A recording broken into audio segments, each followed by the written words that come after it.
Yo, what up, what up, what up? And welcome back to Pnoid News. Man, listen. All right, we got a really good one for y'all today.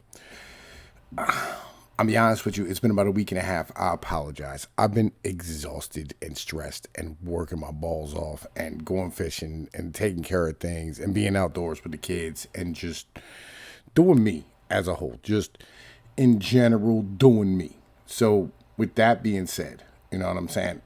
I've been wanting to kind of make this video. I've been thinking about it, you know what I mean, for a while. And I've come up to the conclusion that fascism isn't even a real thing. It's just something, it's a boogeyman that liberals are scared to death of. So with that being said, let's get down to business. I want to check out this video and I want to kind of point out some things where I go, yeah, but let's be honest here. You know what I'm saying? Every country does this. Let's get down to business. Hey, what's up everyone? So today's video is going to be answering one question and one question only. And that is, what is fascism? Fascism has to be a strong contender for one of the most loosely understood words in the political lexicon. And in my opinion, that's probably not going to be changing anytime soon. But if you're someone that wants to develop a tighter understanding of it, this video is going to be targeted for you.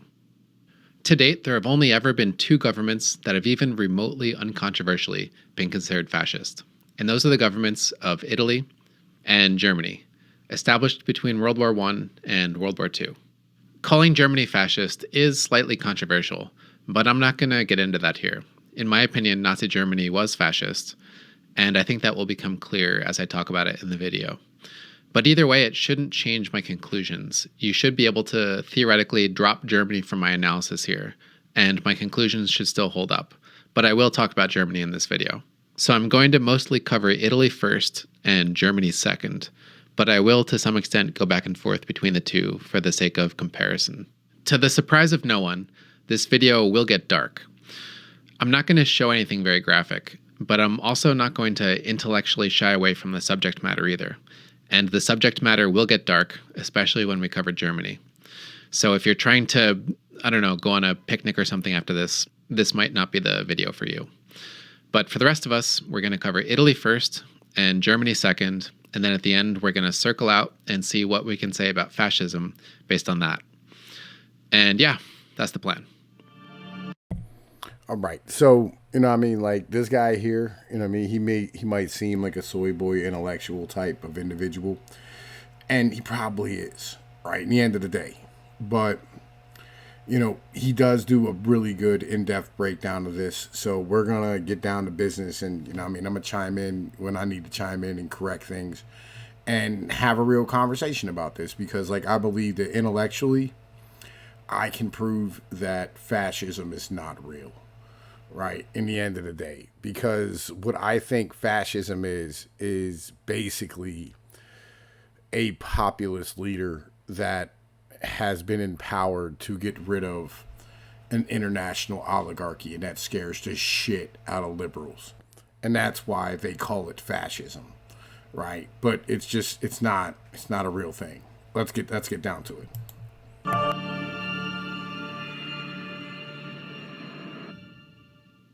So we're going to go back to the time and the place where fascism was invented, which was interwar Italy. After the March on Rome in 1922, Benito Mussolini came into power and became the face of fascism known around the world. Mussolini had a background in academia and considered himself something of a philosopher. We're going to get into Mussolini's ideas, but first I think we should get into some of his influences. And a good place to start with that is Gustave Le Bon, whose book The Crowd was of a special interest to Mussolini. By the end of the 1800s, the nature of politics seemed to be changing, and Le Bon believed that civilization was at a turning point. As he wrote, "While all our ancient beliefs are tottering and disappearing, while the old pillars of society are giving way one by one, the power of the crowd is the only force that nothing menaces, and of which the prestige is continually on the increase. The age we're about to enter will, in truth, be the era of crowds." What Le Bon is describing is the beginning of mass politics. It was a time when politics were getting less elitist and more populistic. So, to gain political power in that context, people would have to spend less time targeting educated people and elites, and more time trying to win the support of everyday people, who would then express their support in a crowd. So he argued that that was making politics more simplistic and more homogenous. Le Bon believed that there was something like a psychological law of the mental unity of crowds, which is this idea that when individuals identify with crowds, they to some extent lose their ability to think for themselves, and they instead think with the crowd. All right, so this ideology, right, comes from a liberal elite mentality, right? Because ultimately we are social creatures in the end of the day, right? Like we are all, we're supposed to be in communities and families, and we're supposed to be attached to other human beings around us. And liberalism ultimately, you know what I'm saying, as Voltaire tried to put it, is basically the idea that each individual human being, right, has the ability and the right to be able to be removed, not just from like, the nationality that they come from or the ethnicity that they come from, but also from their community, from their family, from everything around them, and not have to be forced to be attached to that. And so this is where fascism and liberalism really start having this massive problem, right? Because fascism, again, I say, isn't even a real thing, right? But like ultimately what it is this is a mentality that you're supposed to serve a state, right? This is statism, or nationalism, as it were, right? And in being so, it makes individuals sit here and really have to start thinking about the nature of man, right? And that bothers the shit out of liberals as a whole. And I'm not talking about liberals like in the American sense. I'm talking liberals as in the original like English sense, as it were, right? Let's keep going on. So then you have a crowd of like-minded people, which can then be directed and influenced. So in this analysis, crowd psychology acts as a hypnotizer, and individuals in the crowd are hypnotized. So if an individual becomes swept up in a crowd, then all feelings and thoughts are bent in the direction determined by the hypnotizer. Le Bon believed that to sway a crowd didn't require telling the crowd the truth. What it required was telling the crowd what they wanted to hear and appealing to the crowd's emotions. As he put it, the masses have never thirsted after truth. They turn aside from evidence that is not to their taste, preferring to deify error if error seduce them. Whoever can supply them with illusions is easily their master. Whoever attempts to destroy their illusions is always their victim. So to gain power in the era of mass politics, it was thought that you would have to simplify your political ideas and win over a crowd of like-minded people that would then express support for them. All right. So, and this is the basics of politics as a whole, right? This is why like nothing gets done in most countries. This is why like we bitch about, like any political party, as it were, no matter where you are in the world, not doing what it is that you want to do, because having these hard conversations about our lives and our communities and our economies and how we live, right? And really making things better oftentimes means making very hard decisions because we have to correct things that happened before we were around, right? And the problem with politics and states and countries and governments and economies is that when you look at them, it's not just today, right? It's a collection of what has happened before then, right? And if you made mistakes before, going backwards and going, well, look, we made this mistake and now we're going to have to sit here and correct it, it's going to probably cost everybody to correct it. And that's something that the crowd isn't going to like, because you're paying for other people's sins. And that isn't something that is kosher with most human beings. So let's keep going. The best way to do that wouldn't be to be concerned with truth, but rather to emotionally charge your ideas that can get the crowd excited, to tell them illusions that they want to hear. So this is already describing the core assumptions behind fascism. Mussolini believed that if the 19th century was the century of individualism, then the 20th century would be the century of collectivism. Mussolini thought that anyone who wasn't thinking in terms of collectivism and mass politics was going to be left behind in the 20th century. So by that, he mostly meant liberals who thought individualistically and conservatives who thought aristocratically. So Mussolini described that as dead energy. One thinker he thought did get it right, at least in that regard, was Karl Marx, which I know is a name that most of us were probably not expecting to hear in this video, but there it is. By the beginning of the 20th century, both of the original founders of classical Marxism had died, and adaptations of Marxism began to flourish. One major path of adaptations went from Marx to Lenin to Stalin and Mao, which is the path that we refer to as Marxism-Leninism. And the other major path went in a very different direction, and that began with George Sorel. Sorel was a heterodox Marxist who thought that it was too narrow to interpret the world through the lens of class and economics. And he thought that we should also look at sociology. So he thought that sociology would have an effect on the revolution.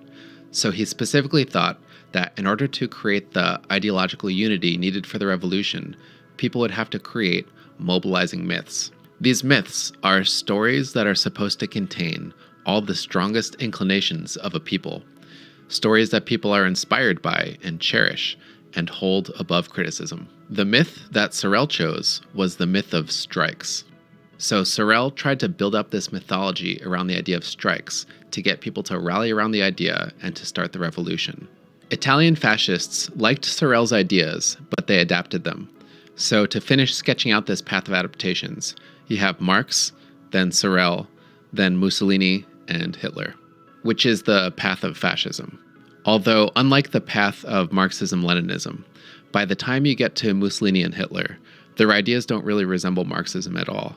And Hitler was even violently anti-Marxist, which is to say this is a messy chain of influences, and a lot of adaptation happened here. So to finish up the Marxist influence, fascists thought that Marxist movements correctly tapped into the spirit of mass politics. They told a simple story of a binary struggle between good and evil, where regular people were good and elites were evil, in particular financial elites, and within that, good people were deserving, especially deserving of political power. Hitler even tipped his hat to Marxism in that regard, saying, "No movement has operated with such a thorough knowledge of the characteristics of the masses as the Marxist movement," a point he elaborated on in Mein Kampf, saying, "The strong attractive power of the social democracy, yes, of the whole Marxist movement, rested in large part on the homogeneity and hence one-sidedness of the public it addressed. The more seemingly limited, indeed the narrower, its ideas were, the more easily they were taken up and assimilated by a mass whose intellectual level corresponded to the material offered," which in the context of Mein Kampf is actually kind of a backhanded compliment. He was arguing that this is a necessary component for a successful populist movement. But fascists thought that Marxist movements were fatally flawed and therefore likely to fail. To name a couple reasons why, they were inherently divisive. They turned one part of the population against the other, working class against property owners. And they also tended to be dogmatic. They tended to rigidly adhere to Marx's ideas, whether they worked in practice or not. So fascists thought that thinking that that would work was wishful thinking, and they thought that something new had to be thought up. As Mussolini said in his autobiography, "It was necessary to imagine a wholly new political conception, adequate to the living reality of the 20th century, overcoming at the same time the ideological worship of liberalism, the limited horizons of various spent and exhausted democracies, and finally, the violently utopian spirit of Bolshevism." So they needed a galvanizing idea, an idea that crowds could rally around, something that excites people and binds them together. Something they thought wasn't doing that was internationalism. As Mussolini put it, "I saw that internationalism was crumbling. The unit of loyalty was too large." So he thought that internationalism wasn't an idea that people could feel passionate about and rally around. And here he is on the next page, following that to his conclusion. Facing this new situation, every political man, including myself, began to examine his conscience. The mere mention of this problem was sufficient to make clear and evident the hidden travail of national consciousness. I was transformed in my thought. So national consciousness replaced class consciousness and became fascism's Sorelian myth. As Mussolini said in a speech, "We have created our myth. The myth is a faith, a passion. It is not necessary for it to be a reality. It is a reality in the sense that it is a stimulus, is hope, is faith, is courage. Our myth is the nation. Our myth is the greatness of the nation." So what became the bottom? All right, so this is where you get into the idea that fascism is not a real thing, because basically the premise of Italian fascism was a way to unite Italy.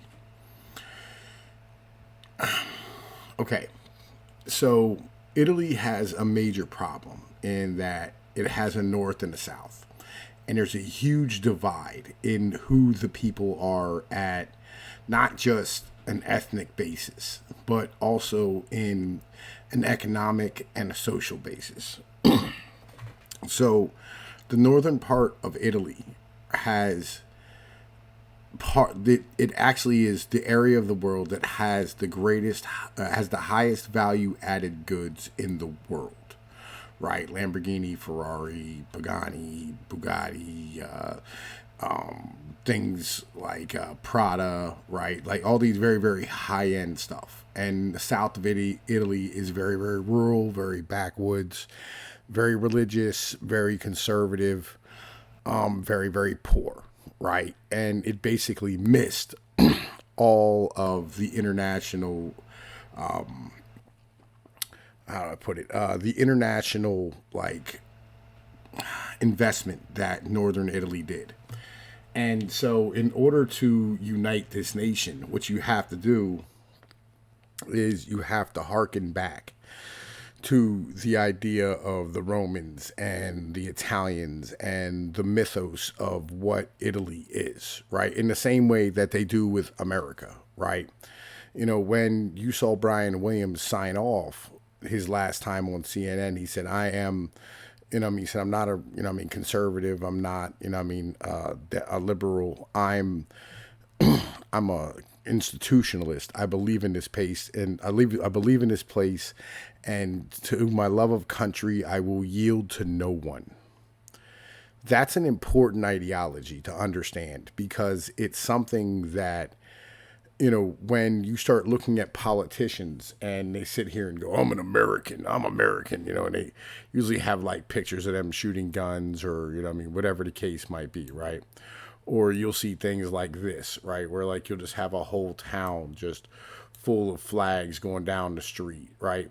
These type of ideas, right, as an in general thing, is something that is part of the American mythos. Like, we fought wars to sit here and secure our nation, and the Civil War and the Revolutionary War, and we fought off the British, and we won World War I and World War II, and our industrial power, and we're an amazing people, and we walked on the moon, right? These are all kind of national mythos for Americans to keep Americans, on a level of where they're scared to divide themselves.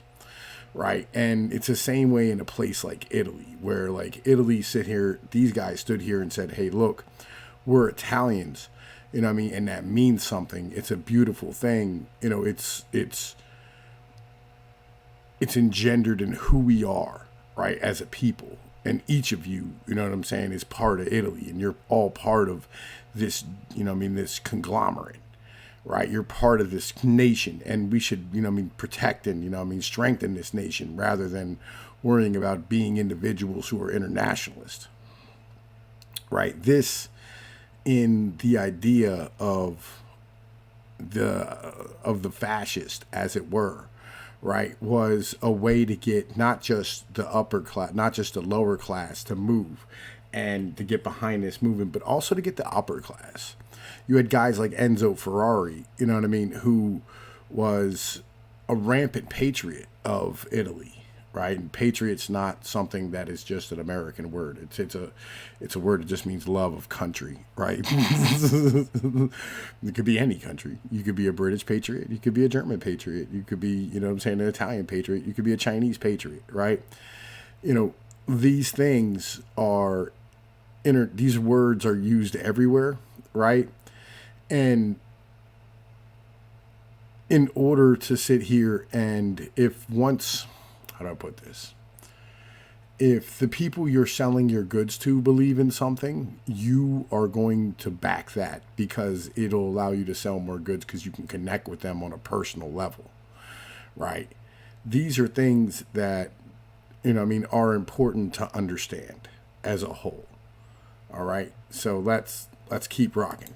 Bottom of fascism, the mobilizing idea that became the bottom of fascist ideology, was a passionate nationalism. So Mussolini collaborated with a circle of Italian intellectuals, notably around the magazine La Voce, and notably with the philosophy professor Giovanni Gentile. And they worked to develop a language and theory of fascism around nationalism, to turn nationalism into their mobilizing myth. And they did it by encouraging people to have a kind of mystical attitude about it. They said, if you close your eyes and you feel deep inside you, you can feel your nation down in your bones. You can feel the spirit of your country inside you. Here's Giovanni Gentile using that language. History is not a past that is of interest only to the erudite. It is present, alive in the soul of us all. Those who are Italians feel themselves a part of this Italy. They find themselves not only in the blue of its sky, in its hills and its water, nor only in the desolate or mountainous land that alternates with its fruitful plains and its smiling gardens. We close our eyes. Let us make abstraction from the horizons of its landscapes, so varied in beauty and light, and Italy remains in our soul. In fact, it enlarges and expands in the glory of that which it is. So they created this myth around the nation and treated it not just as a territory, but something spiritual. And then they talked about the nation in as passionate language as they possibly could. To give a shorter example, look at Mussolini describing his national identity here. He doesn't just call himself Italian. He says, I am desperately Italian. I don't know about you, but I think that's about as emotional as you can get when you're talking about your country.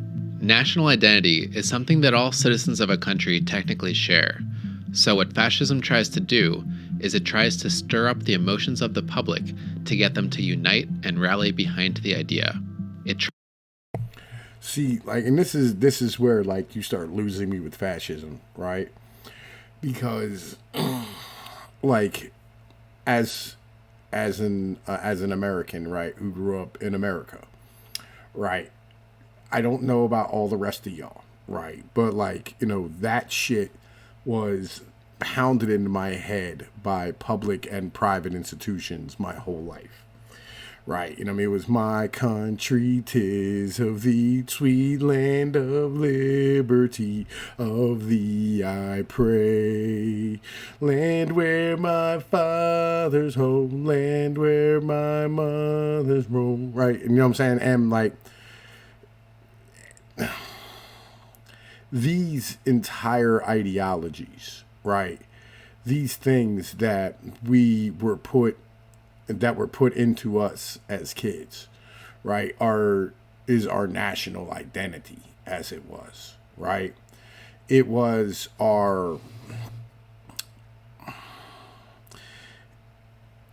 these are the same things that happen in every nation, right? To get you to be part of the nation, to agree with what the nation agrees with, right? To get you to go work hard and raise a family and believe in, you know what I'm saying, the American dream, as it were, right? And this is not something that, is separated from the normal course of things, right? This is not something that just Italy did. Now, Italy's idea of fascism, of electing one dude to sit here and, put into place a government that looked out for it, is separate, right, from ours. but not really in the end of the day, right? Because we've done the same thing in the same period of time. We elected FDR 4 fucking times with a rubber stamp Congress, right? These type of mentalities of we are sitting here having a problem of where the entire world's economy had collapsed and things were going badly for everyone, right? And electing a guy to fix it, right? That's fascism in the end of the day, right? Because, like, fascism, when you get down and dirty with it, right? You know what I'm saying? Like, here's some symbols of fascism, right? And this is probably one of the most important ones, is fasces, right? A fasces is basically a bundle of sticks with an axe in it. Now, what does a fasces mean, right? And this is from Wikipedia. The image has survived in the modern world. It's a representation of magisterial or collective power, law, and governments. The fasces frequently occurs as a change of heraldry. It is present on the reverse of the U.S. Mercury dime and behind the podium of the United States House of Representatives. It was the origin of the name of the National Fascist Party of Italy, from which the term fascism is derived, right? Like, in here, look, this is in the U.S. Supreme Court. If if you can't see it there in this picture, here's another one, right? This is the House of Representatives, right? There's fasces there, right? These type of things, as far as stuff's really concerned, and here, the Lincoln Memorial as well, right? These ideologies of fascism, as it were, right, is nothing more than the basic premise that Congress, or that the people elected people to sit here and represent them. And when they did, those people had to give a symbol to somebody to show, like, hey, look, this guy is in charge. And, like, we sent him to go build a bridge, or go build, an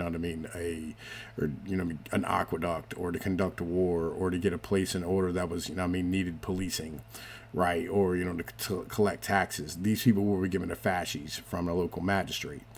And when they did, or from Congress, right? And, they would sit here and have the power to be able to do what they needed to do because they were under the jurisdiction of the fucking Senate, of the people's representatives.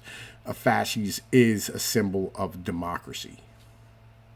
Simple, basic, you know what I'm saying, when it comes down to it. And so this is what I say, that, like, fascism isn't real, right? It's not a real fucking thing, right? Legitimately, it was an Italian political party that sat here and, how do I put this? It was an Italian political party that would unite Italy under one banner for the first time in a very, very long time, right? And because Italy was in such terrible shape, as it were, right, they had to sit here and come up with very quickly a national idea that would unite everybody.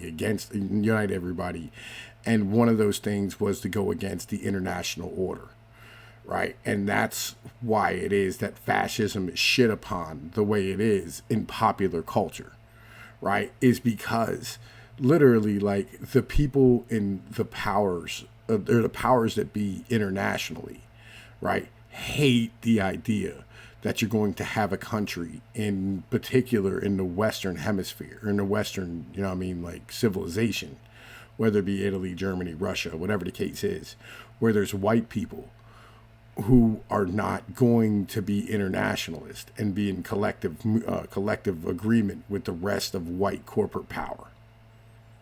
Basic, right? It's a basic thing. It's very, very simple.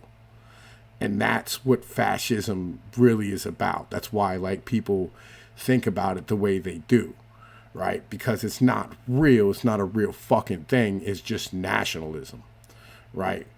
But it's nationalism that doesn't allow for corporate power to take things over, right? In the end of the day, simple, very, very, very basic and simple. But let's keep going with this. I'm saying? I got some more stuff to bring up. Tries to sway the crowd using the myth of the nation.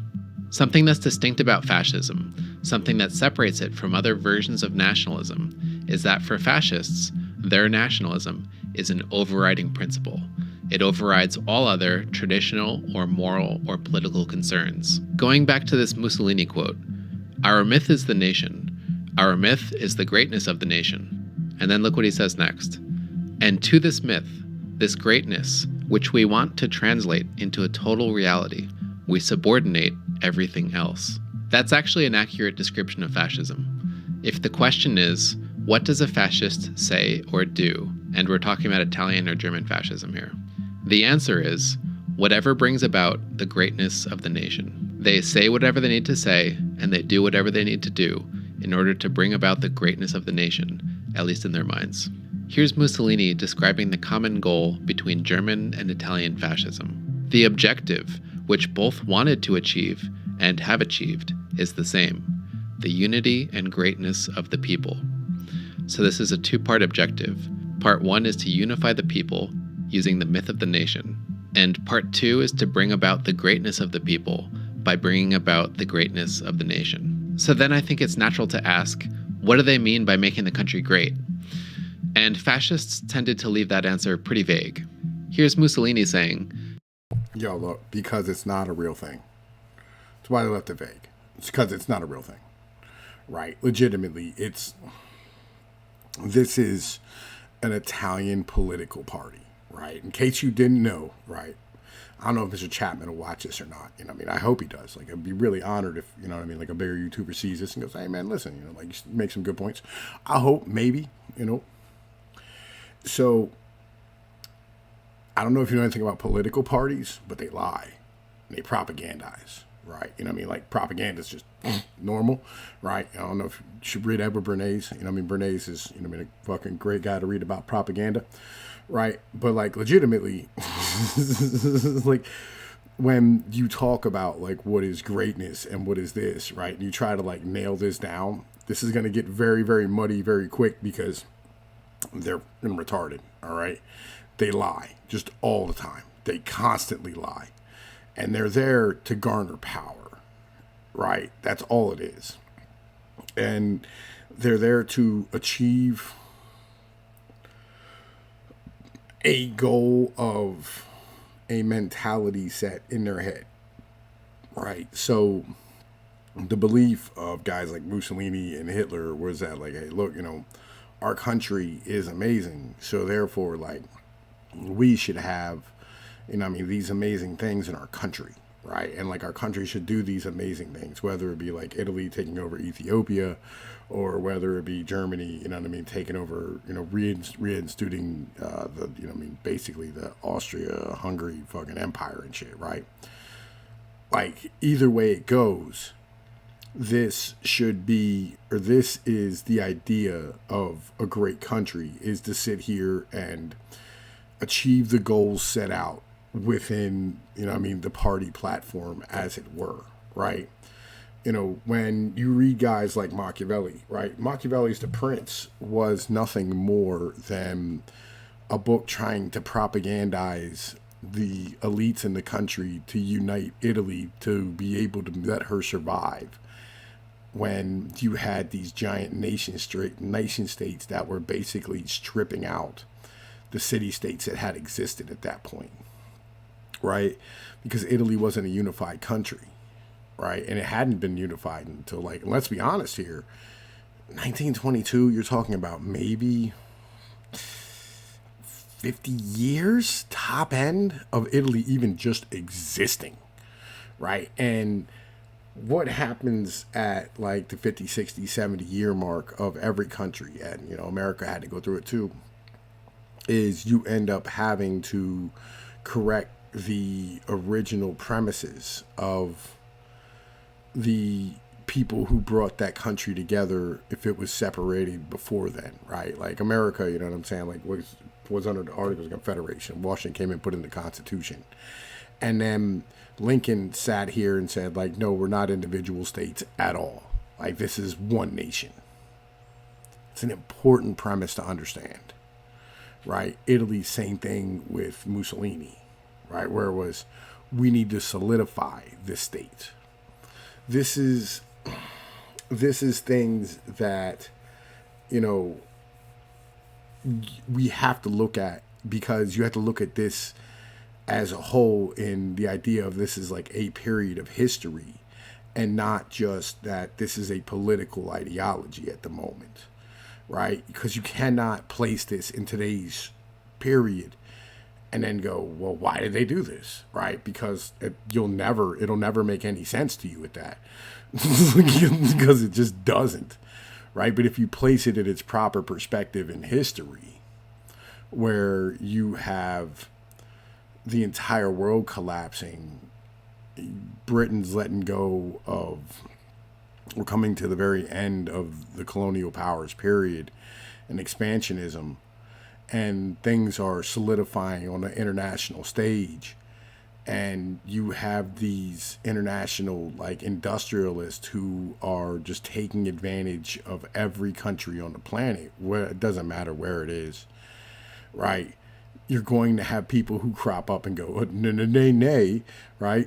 You're not going to do this to us, right? So understand, like, this is a piece in a moment in history that a lot of people don't understand, right? And part of Adolf Hitler's ideas, right, was just like Marx and just like Lenin, Stalin, FDR, Roosevelt, or Theodore Roosevelt, like all these individuals from these time periods, right? Franco, as it were. They were all looking at this and looking at industrialization and the results and the crash and the depression and, the food shortages and all these things, and going, there's more to life than this, right? We have to have some type of humanity in this. We have to have some type of protections and redundancies. And today, when we look at like America, when you talk to like economists like Mark Blythe, they'll tell you that America's kind of like, a 68, Ford Mustang. This is what he brings up. He said, this is like a 68 Ford Mustang with a big block. Right, and he goes like, it is unbelievably fast, but it can't turn and it can't stop. Its brakes are garbage, right? And when you try to stop, the entire thing just collapses and runs out of gas, right? Because there's no redundancies. And now you'll have other countries that didn't do as well as places like the United States did, but they have redundancies. So when like bad stuff happens, you have ways to be able to, socially take care of individuals, and you still have families, and you still have communities, and you still have areas that are going to be the same as they ever were, because they're not attached to the system as it is. Important ideas to understand. Like, this is fascism, nationalism, democracies, republics, monarchies, right? Socialism, communism, all these isms, all right, at the end of the day, legitimately, are all ways to rule over people, states, and economies. And even states, like, are a newish invention, right? Because, like, states didn't exist before, like, the 1700s. These are things that, like, the modern idea of a state, like, didn't even exist. So, like, all these things are all things that, like, you have to like step back and go like, if I was an alien, right, would any of this make sense to me, right? And like, would you measure differently because you're not attached or part of any of it, because it doesn't affect you? That's the point that you really have to get down and dirty with when you think about these things. And it's an anthropological ideology of like, where like, if you're an anthropologist and you're going to go study a tribe in Mesoamerica, you don't want to bring your Western ideas to judge them. You just want to observe in general and write down your findings and try to have it be as objective as possible and not judge it subjectively from your morals. And that's how I'm coming at this. Let's keep rocking. The nation is great when it translates into reality the force of its spirit. So this is a Hegelian idea. The idea that history is marked by stages, and those stages are defined by the human spirit. And going to Hegel now, spirit is the director of the events of the world's history. So spirit directs the world's history and drives it forward. So Italian fascists aspired to use the force of the Italian people to make an impact on the history of the world. All right, so I have some more pictures. Like legit, I got more pictures for y'all, right? It's important to understand, right, as it were, that, these are not, I mean, like, just some fascist ideology, right, when it comes down to it. This is something that all countries do, right? During this period in time when we're talking about this, right, you used to have females in Great Britain that would go around and put a white feather on dudes or a white flower or some shit on dudes who didn't serve, basically calling them a bitch. That is what you're talking about here. Understand this. You know what I'm saying? Legitimately. This is what you're talking about. Like real shit. Every country does this. And this is why I say fascism isn't real. Because like, if America's not fascist and Italy's not fascist, right? It's just, this is called propaganda. Nothing more, nothing less. It's called propaganda. It's governmental propaganda. Every government does this. Let's keep going. If they did that, they would be translating into reality the force of the Italian spirit, which was supposed to make history, which was supposed to make Italy great and the Italian people great. To understand exactly how to do that, again, Italian fascists looked to Hegel, who Mussolini called the philosopher of the state. Hegel argued that in the history of the world, the only people that get noticed are the people that form a state, and that the state is the embodiment of the human spirit. It's the external manifestation of the will of people. So therefore, changes in the stages of world history are attached to the concept of the state. And if you haven't noticed, I have to edit Hegel a bit to make his writing clear. Yeah, I mean, I'll be real with you, right? Because, like, in the history of the world, there was only states after, like, the 1700s. Look, okay, so let's separate this out, because this is important to understand. There are terms that we use on a regular basis that we really don't understand, right? Because we don't think about them or understand them. There's nation, right? Which is literally like a group of people with a shared culture, heritage, you know what I'm saying, ethnic identity or religion, right? Nation of Islam, for instance. In America, there's a lot of different nations. You have the Navajo Nation, right? I mean, you have, the Cherokee Nation, Seminole Nation, right? You have different nations inside of America, right? You have a country, right? Which is basically the geographic borders of a nation, right? Nothing more. You know what I mean? And then you have a state, right? Which is the governmental body which rules over a country or a nation or represents a country or a nation, right? But it is not the nation or the country, right? It is just the representatives or rulers of that area, right? Because you can have monarchs, kingdoms, empires, right? Empires are a whole different animal altogether, right? It is literally like the governments of other people's ruling over, governments of a nation ruling over other nations. These terms that we use are important to understand, right? Because like the whole idea of a state, as it were, is not a real thing, Like, it's all fugazi. The whole thing's, it's not, again, like it's literally only there because like we allow it to be there, right? Like the governed govern at the consent of the governed. I mean, it sounds kind of complicated, but it's a very basic premise.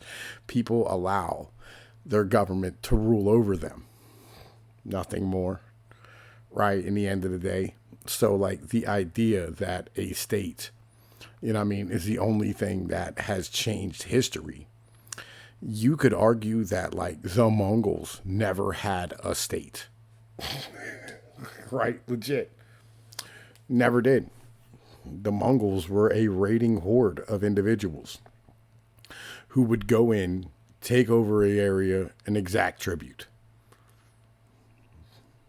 But like Genghis Khan never lived in the city and didn't want his sons to do so either. How do you have a state without a city?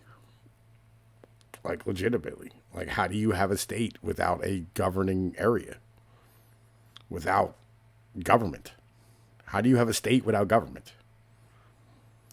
State literally comes from the Italians in Florence. They used to say the state of my economy. It's a noble word. That's why I say it's a new term. It's not something that's ancient. It's a new term. Literally, like, it comes from the state of my economy. And it was adopted by France and London later on to actually represent the entire idea. And then it was applied backwards across time. These principles that we talk about are like false. Like, in general, they're a false thing as a whole. So I guess what, I mean, like, the principle is that, like, I think you're thinking about fascism too hard in the end of the day. I think that's where we are. And we're getting to about 50 minutes with this video, so we're going to probably cut it off. But I'm Tom Pease with Pnoid News. Y'all know the deal. Like, share, and subscribe. You want more content, hit the Patreon. Support the channel, please. You know the deal, man. Listen, I'll be back later. Peace, man. I'm out.